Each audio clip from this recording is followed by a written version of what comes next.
वज़ीर आला सर पे कफन बांध के लोग मजाक उड़ा रहे हैं, वो मजाक वाला आदमी नहीं है। वो मैं अली अमीन को जो जानता हूँ, अली अमीन निकल पड़ा था कल, सर पे उसने कफन बांध लिया था। मैं ये सवाल कल मैंने ARY पे भी किया है, आपका भी बड़ा प्लेटफॉर्म है, इस पर भी करता हूँ कि एक इतने हसास सूबे के एक मुश्किल वक्त में एक इम्पॉर्टेंट पोजीशन पे एक वज़ीर आला को आप इस पे क्यों मजबूर कर रहे हैं कि वो सर पे कफन बांध के निकले? ये सियासत में क्यों आप इस एक्सटेंट तक लोगों को धकेल रहे हैं? एक जलसा है, एक पुरअमन फ़ज़ा होती है। हमारा तो जलसा एक फैमिली अफेयर होता है, उसमें तो ख़वातीन आ रही होती हैं, बच्चे आ रहे होते हैं, बुज़ुर्ग आ रहे होते हैं, स्टूडेंट्स आ रहे होते हैं, लोगों का कारोबार चल रहा होता है, झंडे हैं, तराने हैं, पाकिस्तान जिंदाबाद हो रहा है, म्यूज़िक है, और ये सारा कुछ हो रहा होता है। अल्लाह के नाम से शुरू करते हैं, अल्लाह के नाम पे ख़त्म करते हैं। इय्याका नअबुदु व इय्याका नस्तईन हमारा मोटो है। तो आप मुझे बताएं, अगर ऐसी एक पॉजिटिव एक्टिविटी होती है, उससे तो सियासी कल्चर मजबूत होता है। सवाबी जलसा हो गया, क्या हुआ? सवाबी जलसे के बाद क्या हमने हुकूमत ख़त्म की है? तो इतना डर का है तहरीक इंसाफ से? क्यों लोगों की काम पे टांग रही हैं? अली मोहम्मद खान साहब इमरान खान से अडयाला जेल में मुलाकात करके आ रहे हैं, इनसे बात करते हैं, इनसे पूछते हैं। अली भाई अस्सलाम वालेकुम। वालेकुम सलाम। कैसे हैं आप? ठीक हैं? आप कैसे हैं? आप ठीक हैं? आपको बड़ी तकलीफ का सामना करना पड़ा फस्ताई हुकूमत की तरफ से, आपके साथ इज़हार हमदर्दी है और आपके साथ एक प्रोफेशनल ताल्लुक़ है। आपने तहरीक इंसाफ के हक़ और ख़िलाफ़ दोनों प्रोग्राम किए हैं, लेकिन जर्नलिस्ट के साथ ये नहीं होना चाहिए जो आपको जिस फस्तायत का सामना करना पड़ा है। अगर आप हक़ और सच दिखाते हैं, उसका मतलब ये तो नहीं है कि आपके साथ साथ आपकी फैमिली और आपके घर को टारगेट किया जाए। इस चीज़ की मैं पुरज़ोर मज़म्मत करता हूँ। ठीक है अली मोहम्मद खान साहब, कल जलसा होना था तहरीक इंसाफ का, लोग मुख्तलिफ शहरों से अपने ऑन पे यहाँ आए थे, पार्टी वर्कर्स आए हुए थे, बड़े डिसहार्ट हुए और बड़े डिसहार्ट होकर वो वापस लौटे। तो कल के जलसे के हवाले से बताएं, क्या इमरान खान से बात हुई और आइंदा के लिए इमरान खान ने क्या पैगाम दिया है? मेरे आने का आज एक मकसद ये भी था, अलकादर केस में तो मैं अक्सर आता हूँ, लेकिन आज क्योंकि पिछली पेशी पे मुझे नहीं छोड़ा मुलाकात के लिए, तो आज आने का एक मकसद ये भी था कि मैं खान साहब से जान सकूँ कि कल मौखर करने की वजह क्या थी और क्या हुआ था।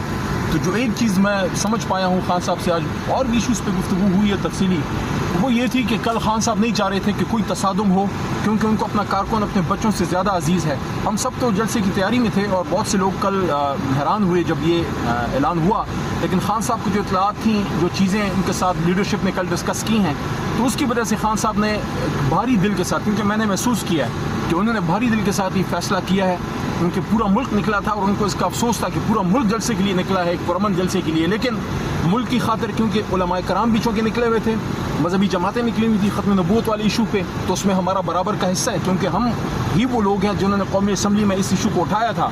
और सुप्रीम कोर्ट में हमारे वकील सरदार खोसा मौजूद थे, साहबजादा अहमद रज़ा मौजूद थे, और कौमी असम्बली में मैंने, साहबजादा अहमद रज़ा साहब ने, बल्कि सब लोगों ने इसको उठाया था।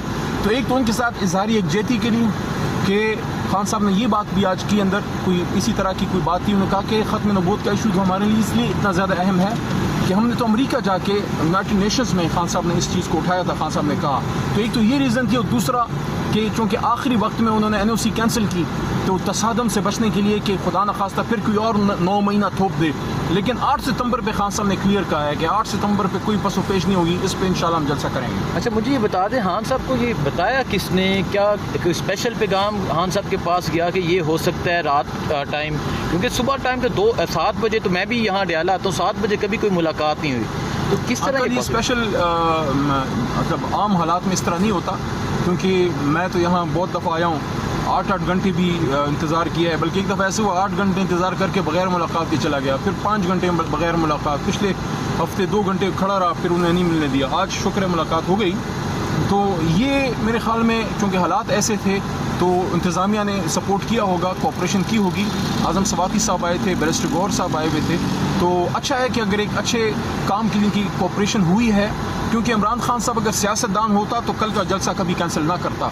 इमरान खान चूँकि लीडर है, वो मुल्क का सोचता है, कारकुन को अपने बच्चों की नज़र से देखता है, और वो सिर्फ अपने कारकुनों को नहीं, पुलिस वाले जो इदारों के लोग हैं, जो सरकारी मुलाजिम हैं, जो वर्दी में, उस सिपाही का तो कोई कसूर नहीं है जो रोड पे खड़ा है, वो भी हमारे बच्चों जैसा है। तो अपने लोगों को आपस में तसादुम से बचाने के लिए उन्होंने कल ये फैसला किया, और मुझे आज लगा कि उन्होंने भारी दिल के साथ ये फैसला किया है। 8 तारीख को फैसला हो चुका है कि 8 को जलसा होगा? 8 की तो हुकूमत ने एश्योरेंस दी है, अब अपनी एश्योरेंस से कैसे भागेंगे? खान साहब ने क्लियर कहा है कि 8 सितंबर को हमने इंशाल्लाह जलसा करना। तहरीक इंसाफ तो नहीं पीछे हटेगी? क्यों हटेगी? तहरीक इंसाफ तो कल भी पीछे नहीं हटी थी। आप मुझे बताएं, एक वज़ीर आला सर पे कफन बांध के लोग मजाक उड़ा रहे हैं, वो मजाक वाला आदमी नहीं है, वो میں علی امین کو جو جانتا ہوں، علی امین نکل پڑا تھا کل، سر پہ اس نے کفن باندھ لیا تھا. میں یہ سوال کل میں نے ARY پہ بھی کیا ہے، آپ کا بھی بڑا پلیٹ فارم ہے، اس پہ بھی کرتا ہوں کہ ایک اتنے حساس صوبے کے ایک مشکل وقت میں ایک امپورٹنٹ پوزیشن پہ ایک وزیر اعلیٰ کو آپ اس پہ کیوں مجبور کر رہے ہیں کہ وہ سر پہ کفن باندھ کے نکلے؟ یہ سیاست میں کیوں اب اس ایکسٹینڈ تک لوگوں کو دھکیل رہے ہیں؟ ایک جلسہ ہے، ایک پرامن فضا ہوتی ہے. ہمارا تو جلسہ ایک فیملی افیئر ہوتا ہے، اس میں تو خواتین آ رہی ہوتی ہیں، بچے آ رہے ہوتے ہیں، بزرگ آ رہے ہوتے ہیں، اسٹوڈنٹس آ رہے ہوتے ہیں، لوگوں کا کاروبار چل رہا ہوتا ہے، جھنڈے ہیں، ترانے ہیں، پاکستان زندہ باد ہو رہا ہے، میوزک ہے، اور یہ سارا کچھ ہو رہا ہوتا ہے. اللہ کے نام سے شروع کرتے ہیں، اللہ کے نام پہ ختم کرتے ہیں. ایاک نعبد و ایاک نستعین ہمارا موٹو ہے. تو آپ مجھے بتائیں، اگر ایسی ایک پازیٹیو ایکٹیویٹی ہوتی ہے، اس سے تو سیاسی کلچر مضبوط ہوتا ہے. ثوابی جلسہ ہو گیا، کیا ہوا ثوابی جلسے کے بعد؟ کیا ہم نے حکومت ختم کی ہے؟ تو اتنا ڈر کاہے کا ہے تحریک انصاف سے؟ کیوں لوگوں کی کام پہ ٹانگ رہی ہیں؟ اس بات کا احساس ہوا کہ عمران خان صاحب نے ایک سیاست دان نہیں، ایک لیڈر کے طور پہ کل فیصلہ کیا ہے. اگر وہ صرف ایک سیاست دان ہوتے تو کل اپنا جلسہ کبھی مؤخر نہ کرتے، کیونکہ پورے ملک سے موبلائزیشن تھی، پورا خیبر پختونخوا روڈوں پہ تھا، اور بڑے عرصے بعد پنجاب پورا نکل رہا تھا. اپر پنجاب، سینٹرل پنجاب، آپ کا ساؤتھ پنجاب، اور اس کے ساتھ ساتھ مختلف علاقوں سے بہت سے لوگ رات کو اسلام آباد 2 راتیں پہلے آ چکے تھے. تو بہت بڑی موبلائزیشن تھی. لیکن وہ ایک سیاست دان نہیں ہے. جس کا نام عمران خان ہے وہ ایک لیڈر ہے، اور اس وجہ سے اس نے اپنے کارکن جو اس کو اپنے بچوں سے زیادہ شاید عزیز ہیں، یہ میں آپ کو دل کی بات بتا رہا ہوں کہ اپنے کارکنوں سے شاید قاسم سلیمان سے زیادہ محبت کرتے ہیں. اور اس وجہ سے انہوں نے ان کو کل ایک موقع اس حکومت کو، اس تمام ریاست کو ایک اور دیا ہے کہ ہوش کے ناخن لیں. ایک سیاسی جماعت ایک جلسہ کر رہی ہے، جلسہ ہو جائے گا، پرامن طور پہ منتشر ہو جائے گا، تو اس ایک جلسے کو اتنا ہوا کیوں بنایا ہے؟ ہاں، البتہ ایک بات آج عمران خان صاحب نے کلیئر کی ہے کہ جو 8 ستمبر کا ہمارا جلسہ ہے، اور جس پہ انتظامیہ نے پہلے سے NOC بھی ایشو کیا ہے اور یقین دلایا ہے کہ آپ کل والا جلسہ جو 22 اگست کا تھا اس کو آپ مؤخر کریں، تو آپ 8 ستمبر کو آپ کو سیکیورٹی بھی دیں گے، آپ کو جگہ بھی مناسب دیں گے، اس پہ کوئی پس و پیش نہیں ہے. خان صاحب نے آج کلیئر کیا ہے، میں بھی وہاں موجود تھا، اور بھی جو وکلاء قیادت ہے وہاں موجود تھی. خان صاحب نے کہا کہ 8 کو انشاءاللہ ستمبر کو ہم نے اپنا جلسہ کرنا ہے اللہ تعالیٰ کے حکم سے. پوری قوم کو عمران خان صاحب کی کال ہے کہ آپ نے 8 ستمبر کا اسلام آباد کا جلسہ کرنا ہے. اور ایک بات آخری، اور کیونکہ میں لمبی بات نہیں کرنا چاہتا، علیمہ باجی پیچھے کھڑی، انہیں بھی کوئی بات کرنی ہوگی. خان صاحب نے ایسی ایک بات کی ہے کہ انسان کا ایمان تازہ ہو جاتا ہے. خان صاحب نے مجھے کہا کہ میں نے اب تک 1 سال میں، خان صاحب نے کہا کہ میں نے اب تک اس پچھلے 1 سال میں نے البتہ ان سے پوچھا کہ خان صاحب زندگی میں آپ نے یہ پہلی بار بہت طویل عرصہ اکیلے گزارا ہے، آپ تو ہمیشہ عوام میں، لوگوں میں رہے ہیں، بہت کچھ سوچنے کا موقع ملا ہوگا. انہوں نے کہا میں نے 4 بار قرآن اس کو تفسیر کے ساتھ، ترجمے کے ساتھ پڑھا ہے، بہت سمجھ کے پڑھا ہے، بہت سی چیزوں پہ سوچا ہے. تو خان صاحب نے پھر خود سے یہ کہا کہ میں نے 1 سال ہو گیا ہے، میں نے اپنے وہ کلاس سے یہ نہیں پوچھا کہ میں کب نکلوں گا باہر. انہوں نے کہا یہ اللہ کے فیصلے ہیں، اللہ مجھے اندر لانے والا ہے، اگر اللہ نہ چاہتا کوئی مجھے 1 رات اندر نہیں رکھ سکتا. اور عمران خان صاحب نے یہ بھی کہا کہ ایمان والا بندہ جو ہوتا ہے وہ اللہ سے توقع رکھتا ہے. انہوں نے کہا جب اللہ چاہے گا 1 دن بھی میں جیل میں ایکسٹرا نہیں رہوں گا.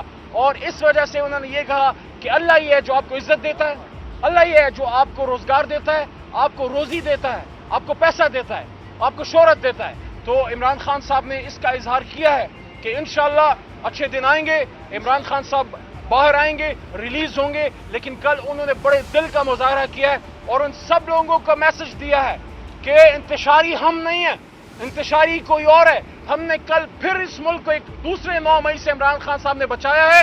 9 مئی میں جو ہوا، آج عمران خان صاحب نے پھر کہا کہ اس کی آپ کیوں نہیں فوٹیجز لاتے، آپ اس کی فوٹیجز لائیے، آپ کو کلیئر ہو جائے گا کہ جلاؤ گھراؤ کس نے کیا، آگ کس نے لگائی، تشدد کس نے کیا، نقصان کس نے کیا. آج اگر ہم یہاں پہ محفوظ کھڑے ہیں تو عمران خان صاحب نے کہا کہ ہم نہیں، یہ کوئی اور ہیں جو یہ سارا کچھ کر رہے ہیں، جنہیں 9 مئی کو یہ سارا ہمارے خلاف ہوا. ہم تو ایک پرامن احتجاج تحریک انصاف کر رہی تھی. تحریک انصاف کی تو ہسٹری ہے 25-26 سال سے پرامن سیاست کی، پرامن احتجاج کی، پرامن جلسوں کی. اور پہلی بار پاکستان کے اس وقت سیاسی کلچر میں بے نظیر صاحبہ کی شہادت کے بعد ایک لیڈر رہ گیا جس پہ پوری قوم کھٹی ہو سکتی ہے. اس لیڈر کو اندر رکھ کر آپ اس کا کم اور ملک کا زیادہ نقصان کر رہے ہیں. میں نے کل رات کی بات کی کہ کہ وہ تو وزیر اعظم ہاؤس میں ایک زندہ ملنگ درویش تھا جس کو وزیر اعظم کی ہاؤس کی چکا چوند سے کوئی کام نہیں تھا. اس کے من میں تو صرف پاکستان کا سودا سمایا ہوا ہے کہ پاکستان ترقی کرے, پاکستان وہ مقام حاصل کرے جو دنیا میں ہماری معراج ہے. آپ سب کا بہت شکریہ. انشاءاللہ جلد اسلام آباد میں بڑا جلسہ ہوگا, اس کے لیے پوری قوم اپنی تیاری رکھے.